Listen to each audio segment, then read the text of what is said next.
Однажды нам утром сообщили работники склада о том, что кто-то подбросил этого кота на территорию организации. И кот нашел убежище прямо под железным контейнером.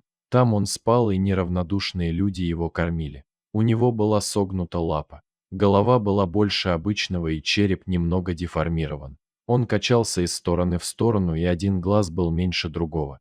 Женщина позвала его, и он сразу вышел.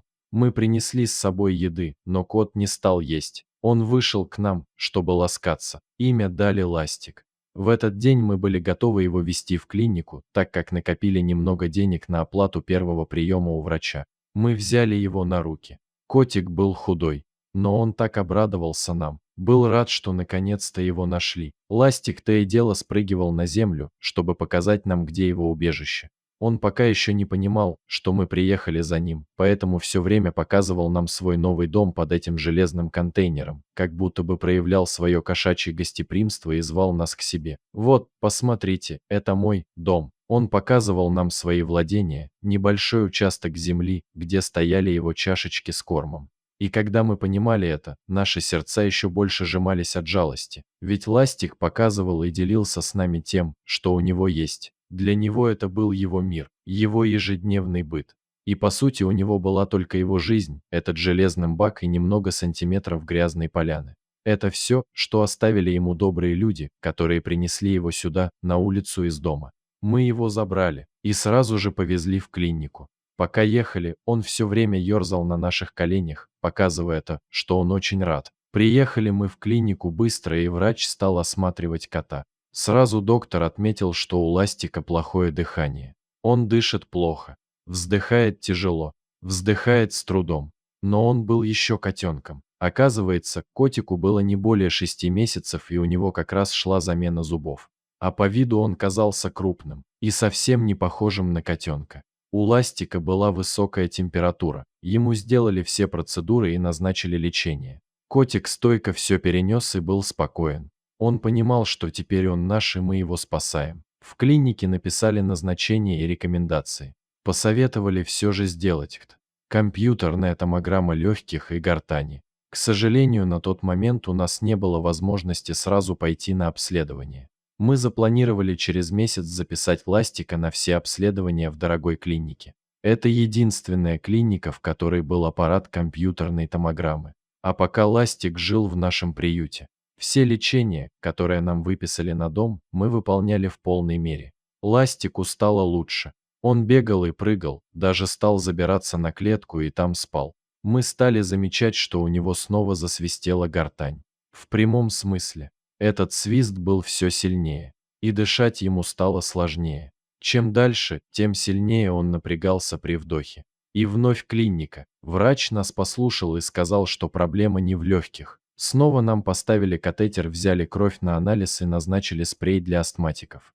И снова мы отвезли Ластика в клинику. На этот раз за дорогую цену. Более 4000 в сутки с нас брали оплату. А поместили Ластика в реанимацию. В этот же день кота интубировали и сделали компьютерную томограмму. Вот что обнаружили. У него оказывается дисплазия гортани. И ветеринары озвучили цену и шанс, что это поможет. Всего 30%. Что это сработает, потому что такие операции до этого делали только собакам. А у котов, оказывается, такой патологии не бывает.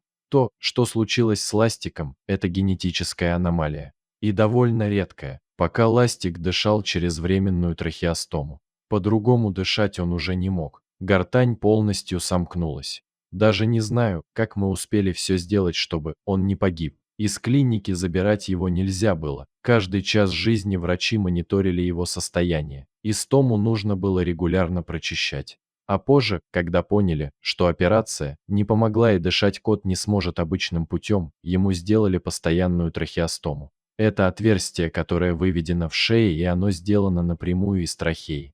Теперь Ластик так будет дышать постоянно. Каждый час стому прочищали. Там скапливалась слизь. И это создавалось угрозу жизни. Иногда он сидел и задыхался. Поэтому забирать из клиники его нельзя было. Ластик рос, он был еще котенок. И мы стали понимать, что его покачивает. Нарушается координация движения.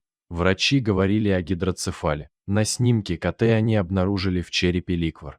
Если его не отвести, то кот со временем должен был умереть. Есть такая штука – медицинский шунт. И тут врачи предложили поставить человеческий шунт котику для отвода жидкости из черепа в полость живота, откуда бы она утилизировалась естественным путем. Прошло на тот момент уже более полугода лечения, и нужно было решать вопрос с ластиком.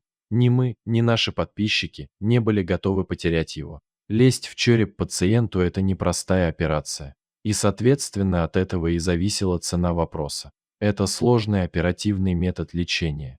Гидроцефалия приводит к плохому концу, как у людей, так и у животных. Эта патология несовместима с жизнью. Поэтому только это оперативное вмешательство могло сохранить коту жизнь.